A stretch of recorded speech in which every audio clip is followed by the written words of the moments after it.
Blog Talk Radio. Hello, everyone. Good morning. This is Lori Smith of Blog Talk Radio. It is 6 o'clock here in the morning, and this is One Child Abuse Survivor to Another. One for 30 minutes. It's a live internet streaming radio broadcast from blogtalkradio.com. Chat room is open. I did pop the link in there to what we're talking about. We've been looking at this for about 3 months. Robert Burney's webpage is Joy to Me and You. That's www.joy2meu.com. We're looking at what I've been interested in is really the inner child healing work and looking through the information on codependency and inner child healing work. So, hopefully you're all getting something out of this. I know I am. And he's got a great website there. If you go to his site index, click on his site index, you can see that he has a whole lot of information there about relationship stuff and really great stuff. So I hope you will take a look at that. And I missed my show yesterday. Sorry about that. I slept in and actually slept in a couple hours past my show, and I couldn't reschedule. So sorry about that. For anybody who was listening and waiting here, I'm really sorry. I apologize. I don't miss too many of my shows, but I do miss some, and that one was just not intentional at all. So, I appreciate everybody who's tuning in. I do a lot of shows, and so I appreciate everybody who's taking the time to listen, taking the time to be a part of my healing journey, and really just to be, for listening to what I have to say about child abuse prevention and human rights abuse prevention, right? This is a huge issue, and I like talking about it. So thanks very much for listening and tuning in. And, I'm not a counselor, I'm not a therapist, I'm just a private citizen paying to do my shows here on Blog Talk Radio. So you have to listen at your own discretion to all of my stuff. I'm talking about child abuse, I'm talking about abuse, and abuse is a sensitive subject, and so you really need to know what's good for you to listen to. And if you think the topics of abuse or anything related to it is going to bother you, then you need to turn the show off. It is your discretion. And young people under the age of 18, I just ask that you have permission to listen to my shows because, I believe that children should be protected at all times. And so you need to keep yourself safe, right?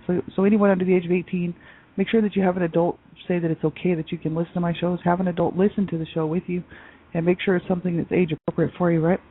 So, my shows are pretty graphic, and I always put a graphic warning on my shows, and I just want people to realize so that, survivors who are just starting out in your healing journey, that's another issue, right? You want to be very careful what you're listening to because information like this, anything like this on the web, on the internet, or anywhere in books or anything, can trigger people, right?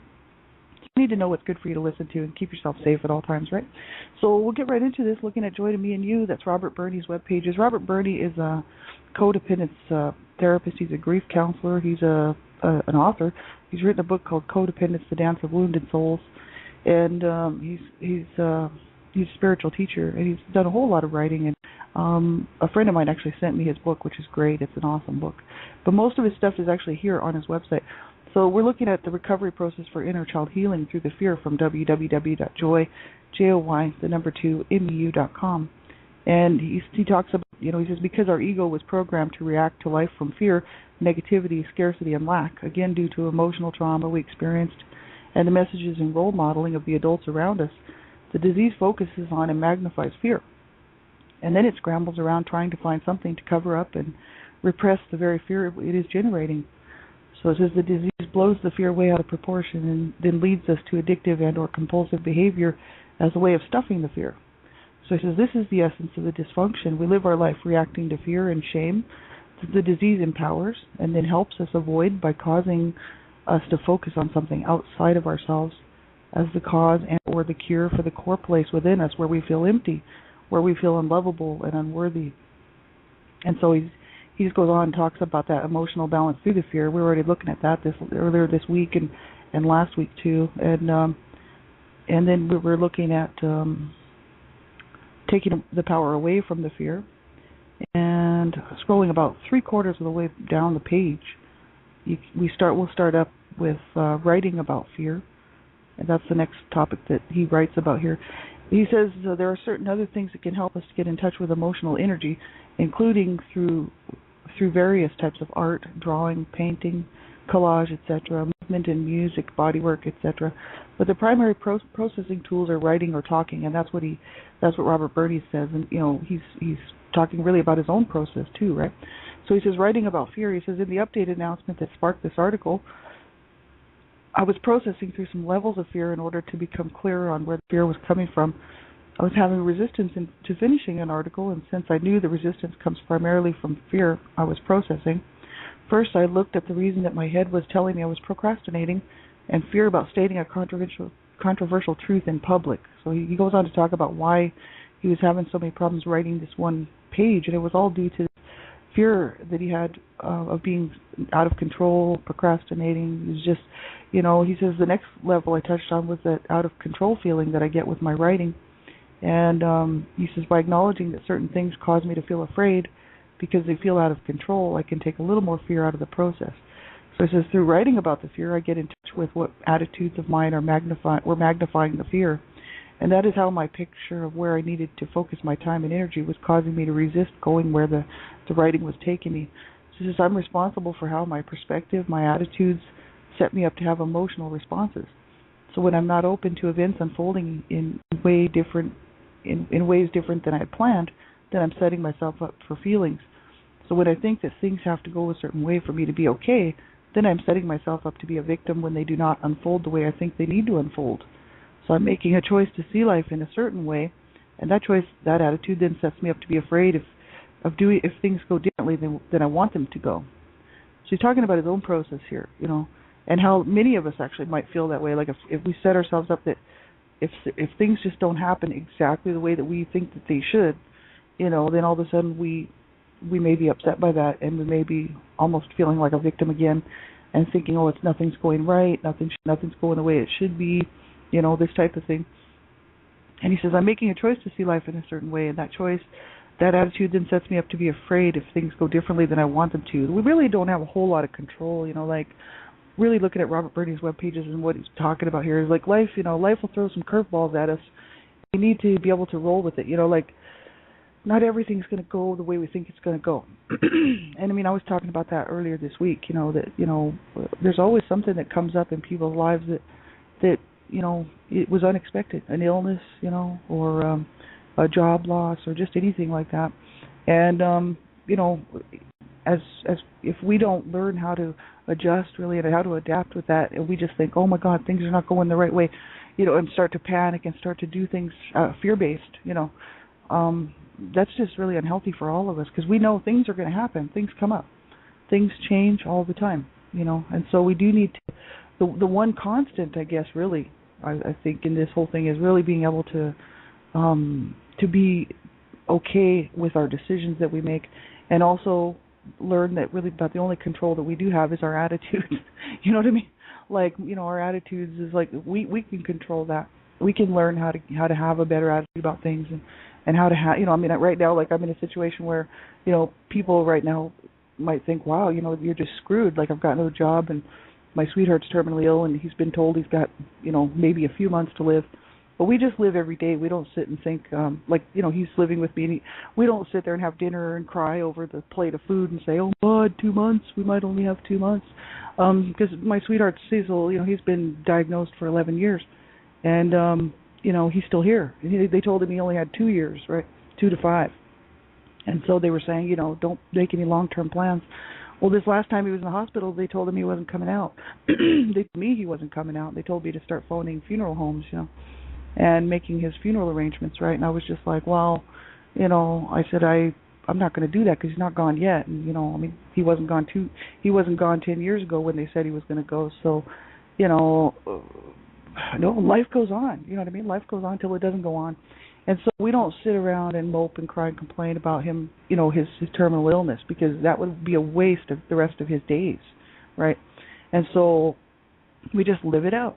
And as far as just not having a job and stuff, I don't panic over stuff like that, because life is life, man. Life will throw some curveballs at you, and you just have to keep going, and you have to keep it has a lot to do with attitude. It's easy for people to kind of give up when they're faced with these huge things in their life, personal illness, someone around them sick or ill, or someone dying, like in my case, my sweetheart dying. He's been dying every day since they diagnosed him. You know what I mean? Like, really, he just knows that he's going. But we all do. None of us are going to be here forever, right? And so we need to enjoy the days while they come, and realize that we have very little control over what happens around us. We can't control other people. There's absolutely no way to do that. So we have to be able to control how we feel about things, right? And I'm learning this as I go, especially over this last 4 years. As a child, I couldn't control anything that was going on in my home. And I couldn't control my mother's attitude or behavior towards me. There was nothing I could do. I tried my hardest, growing up in that abusive environment. I tried to be good to her when I was a little kid. I used to bring her flowers and write her little poems and paint her little pictures and, draw her little things and color things and, Mommy, I love you and this sort of thing. And then she'd beat the crap out of me and call me names and, spit on me and throw me out of the house. And, what are you going to do? Like, I couldn't really control that, right? I could only control the way I felt, and then as time went on and I got older, I started to really feel the pain and the misery of being in that environment and not having any control really.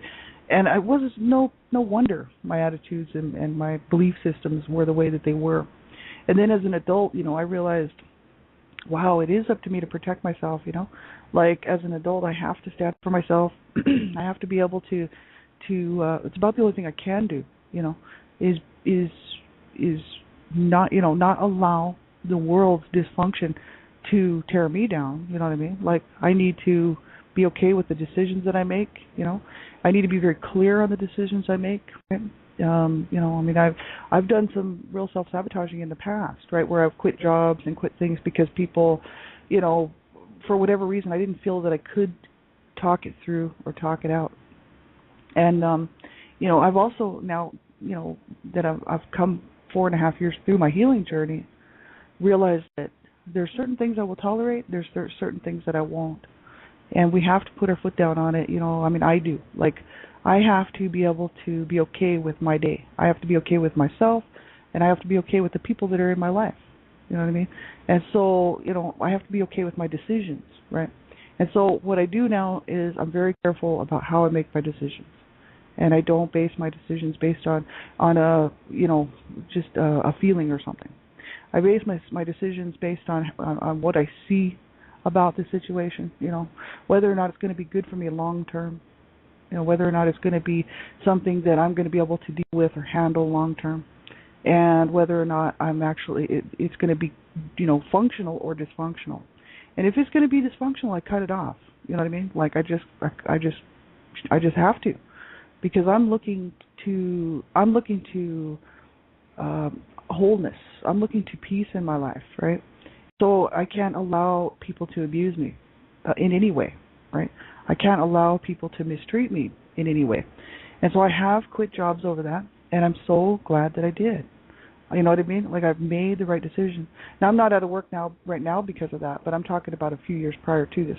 I'm out of work right now because my contract ended, right? I'm still looking for a job, and I haven't been all that proactive about it, but I have to start getting proactive about finding work. But I keep looking every day, but I'm very particular about what I'm choosing to do, so it's kind of hard for me because of the industry or the type of job that I'm looking for.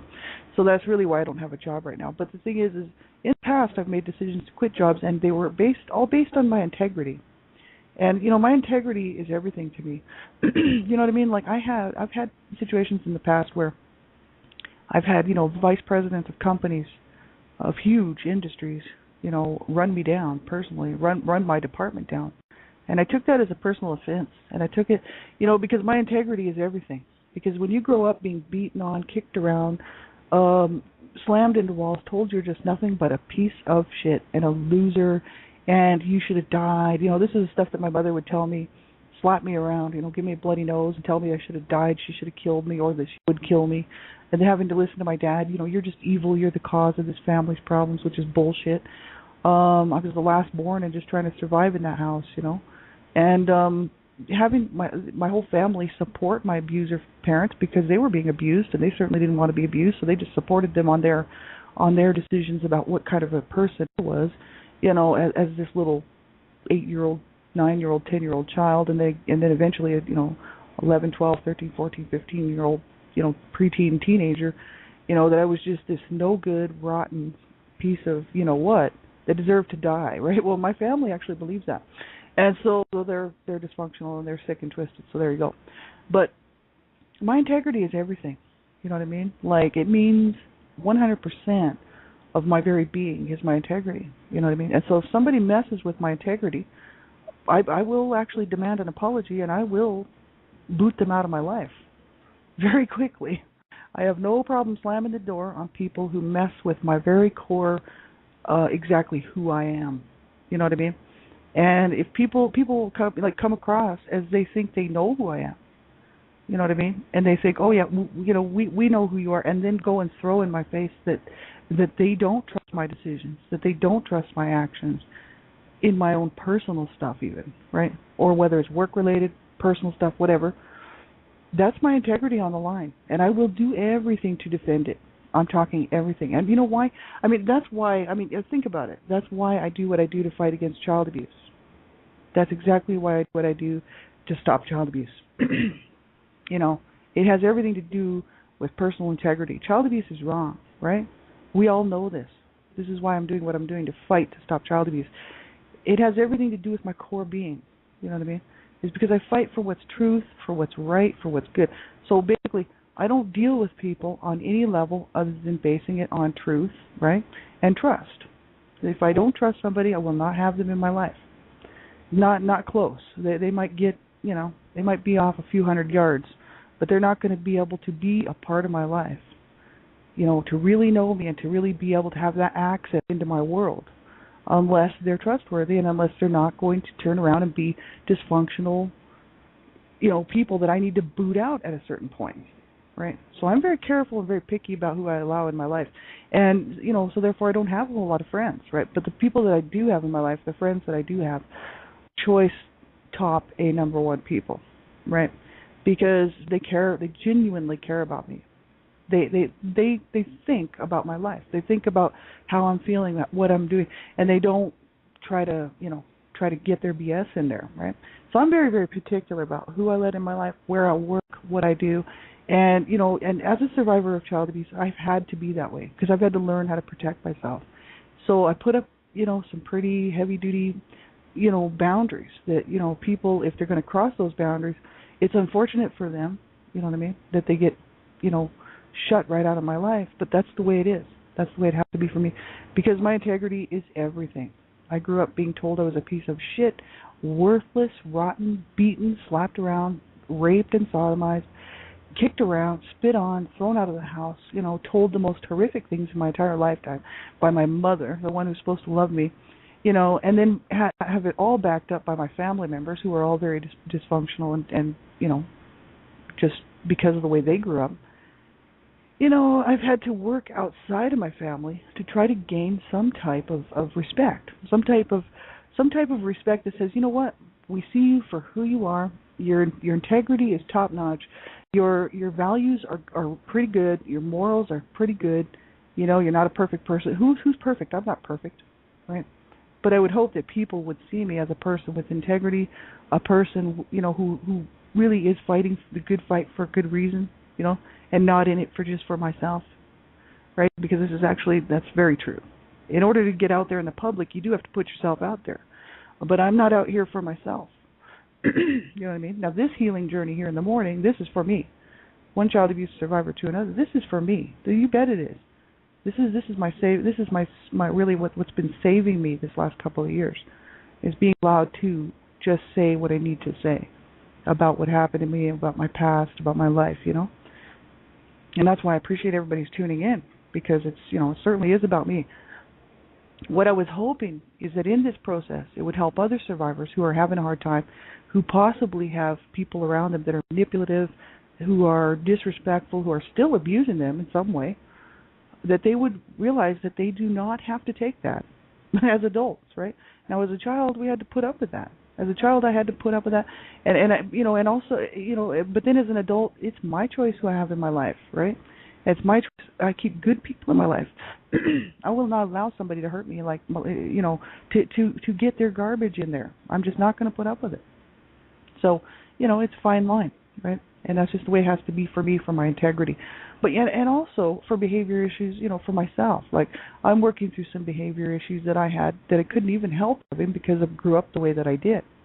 And, some of my stuff is pretty unforgiving. You know what I mean? Some of my behaviors are pretty unforgiving. Like, I just, have no problem cutting people off, right? And it's like, and their lives will be fine. They'll go on. That's great. You know what I mean? But so will I, right? In a direction that I need to go in, which is to save myself, right? And so I have to be a bit overprotective, you know what I mean? Because I cannot allow people to re-abuse me. I just can't allow myself to be re-victimized, right? So I am very, very cautious about what I do. I'm extremely cautious about who I let in my life, and it's something that I have to do personally. You know what I mean? So but I would hope that people would see in this healing journey of mine something that reminds them of maybe something that they're going through, and say, wow, I this is something I could work on too, or wow, that's happening to me, and you're right, I don't deserve that, and I don't deserve to be treated like that, and they could also maybe see some of my behaviors that I've been doing, self-sabotaging, and which is a lot of survivors will do, quitting jobs or just doing things that, with really that they could have just kind of confronted, you know what I mean? But that's what I'm saying. Based on the situation, most of the stuff that I've quit has been totally justified. You know what I mean? There has been a few times that I have done things like leave jobs because I was being personally attacked. You know what I mean? And so I will continue to do that. Like, I will not take garbage off of people, right? And I don't care how much money I'm getting paid, or I don't care what the situation is. I just won't do it. I just deserve to be treated with respect, right, and with dignity, because I'm going to do the same thing. I'm going to give that respect back. I'm going to give that dignity back to that person. So that's why I demand it from them. And if I don't get it, the door is shut. You know what I mean? And that's just the way it has to be for me. It's just the way it has to be. And that's how I live my life, and I'm happy being like that. That makes me feel good, because my personal integrity means that I'm going to protect myself, that I am going to look after myself, and that I'm not going to be re-victimized and be, treated like I was as a child, which is just no respect, controlling garbage from people I will not tolerate, a lack of respect for my own personal stuff and for my work ethics and my personal life. That my personal life is my life. You know what I mean? And so, that's why I've had to cut my family off, because they are just so toxic. They're just about the most toxic people I've ever come across. Probably because I know them so well, because of growing up with them, right? But I've met other toxic people too. You know what I mean? And I find that, I'd rather be by myself than to have somebody re-victimize me. You know what I mean? So, I make these choices, and I'm happy at the end of the day with them, right? And that's as much as we can do, right? That's as much as we can do. We can't, really can't do. I'm not living my life for somebody else. You know what I mean? Like, I'm not living my life through somebody else or for somebody else. I'm doing my life, And so, and because for so long I was, always trying to please everybody, with getting zero respect back, especially growing up in that abusive hellhole that I grew up in. And then moving on into adult relationships, getting zero respect back, none of my needs met, always about meeting somebody else's needs. And that stopped, right? And that stopped well over 4 years ago. I actually stopped that, somewhere right in my 30s. I actually stopped that. But I will cut people slack, and I've let people ride for years. I've let people who have hurt me ride for years, because I love them. You know what I mean? But I'm talking periods of 10 years, or 12 years. I mean, these would be people that were my best friends, and I've let them ride, and I've let them hurt me. And then finally at the end, at the point where I just couldn't take any more BS, I had to shut it off, right? But see, I won't do that anymore. I won't invest that kind of time anymore, because time is precious, right? I've started to recognize behaviors within people, and if I feel that it's something I can tolerate, I'll go for it. If I feel that I can't tolerate it, then I have to shut it off. I have to shut down that relationship, because there's better things ahead. You know what I mean? And we have to keep on looking for what's going to be at the end of the road a great experience, right? And coming from behind the eight ball, being abused as a child, this is very important to me, because I don't know how many years I have left on this planet. Nobody does, right? We don't know. And so, I mean, hey, if tomorrow's my last day, then I want to be able to live it to the fullest to tomorrow, right? And not be dragged down by somebody else's garbage, which that's what I lived my life with as a child, And I think a lot of people have, I'm not. That's what I'm saying. My story is not special. I'm not the only survivor. You know what I mean? There's so many of us out there who've had to deal with this stuff, and so it's very important to take care of ourselves. Very important. And to watch how people, watch who we let into our lives, and and not allow people to treat us with disrespect and dishonor our very core being, right? And dishonor our integrity, and dishonor what our morals and values and what we think is important. Because that's who I am. They all based on my integrity, my morals, my values. That says who I am. So if I allow people to mistreat me in any way, and it doesn't matter who it is, right? Then basically I'm making the choice to do that. And at the end of the road, it will have been my responsibility. Because we don't have to keep these abusive people in our lives. We really don't. And that's where domestic violence people and domestic violence and abuse, women and men, get involved in these relationships, and they think they can't live without that relationship. So they will take those years, and my mother was the same way. They will take year after year of abuse, and even if it's just psychological, it doesn't have to be physical. It could be mental, psychological, verbal abuse, or it could be emotional abuse, right? It could be controlling issues, you know what I mean, which is almost always controlling issues. Control is abuse, right? And so, well, actually, yes, it is. Most controlling issues are abusive, right? And so, people will allow themselves to stay in these type of relationships forever. And my mother did, you know what I mean? I put my foot down. I'm like, no way, not as an adult. I have a responsibility to myself. And at the end of the road, I'm not going to be sitting back saying, wow, my whole life was just garbage, which is what my mother did, right? Her whole life was just garbage. On her deathbed, she was just so miserable. She couldn't believe that her whole life that she made the choices that she did. You know what I mean? And so that was a really good lesson for me, and I picked it up and I learned from it. But it has taken me 4.5 years to get, to work through the stuff that I needed to work through to get to this point today. You know what I mean? So it didn't happen overnight. And so it's very, we do need to be very careful about what we're doing and who we're letting into our life, and and we need to know what we will take and what we won't take, and that's boundary work. That's boundary work. And I would highly suggest for survivors to do boundary work, which I did. And you have to know what your boundaries are. You have to set those boundaries, and you have to be firm on them, because otherwise people, abuse survivors are quite often manipulated very, very easily. Because we haven't had a whole lot of practice of using boundaries, right? We all have boundaries, everyone, right? We have to have those boundaries. They are in place for a reason. Otherwise we'll just let people hurt us, and we'll just keep on letting it happen, and then we're just victims all the time, right? And so, as a survivor, like, I've gone through and I've done the boundary work, and I've just have clear-cut boundaries of what I will tolerate, what I won't tolerate, and who I'm going to tolerate it from and who I won't. You know what I mean? And it doesn't, mean that I don't care about those people, don't love them, don't whatever.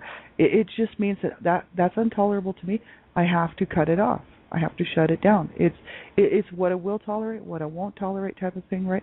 Sometimes I'll tolerate things for quite a while. You know what I mean? And then at some point it's like, no, okay, that just crossed the boundary, that just crossed the line. It's done. It's over. You know what I mean? Because I have to protect myself. As a child, I could not protect myself, but now as an adult survivor, it's very important to protect yourself. You bet it is, because there's a lot of people out there who will try to manipulate your life as an adult, right? They'll try to manipulate your healing journey. They'll try to manipulate everything. There's people out there that have controlling issues, and they just, for whatever reason, have to feel like they have to control everything about what you're doing and everything in your life and who you see and what you do, right? And that's completely wrong. It's abuse. It's a form of it's a psychological, mental and even emotional abuse, right? And sometimes physical, when people control you physically. But I'm talking about more of a mental kind of a psychological controlling type thing, right? Well, it's a huge issue, and a lot of people do it. But I won't tolerate it, right? Because I'm on a journey. I'm on a mission. You know what I mean? And I have no time to be controlled by somebody else's garbage, right? So not as an adult. I had to take that stuff as a child, but I will not take it as an adult. So you can go and check out the rest of this article. We're going to pick this back up on Monday. So I'll be taking a look at the rest of this Monday and reading through here. And this is from www.joy2meu.com, Robert Birdie's web pages. I hope you will go and check the rest of this out. It's really good stuff. Thanks, everybody, for being here. I really appreciate it. I know so many of my friends are listening to my shows on a regular basis, if not every day.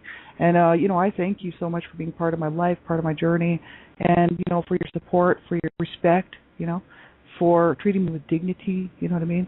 Thank you so much, because I appreciate it, because I didn't have any of that as a child, and, I really need it now, and I thank you for doing that, right? Have a great day, everybody, and I just say, if you can't cope, if you're having a hard time, you make sure that you reach out to somebody, but make sure you're very careful who you reach out to. Make sure it's somebody who's trustworthy. You got to know that you can trust these people or this person. You just can't reach out to everybody. Be very, very cautious.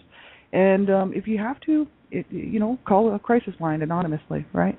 Call one of the helplines if you can't cope. You make sure you reach out if you can't reach somebody. You're having a hard time. Sometimes people are just not available, Sometimes they're just not around, and I know I've been there. So make sure that you stick around, and you deserve so much better. You deserve to be treated with dignity, with respect, with care, right? So you make sure that you demand that, and you make sure that you get yourself some help if you're really struggling, right? Have a great weekend, everybody. Take good care, and I'll be talking to you all real soon. Bye-bye.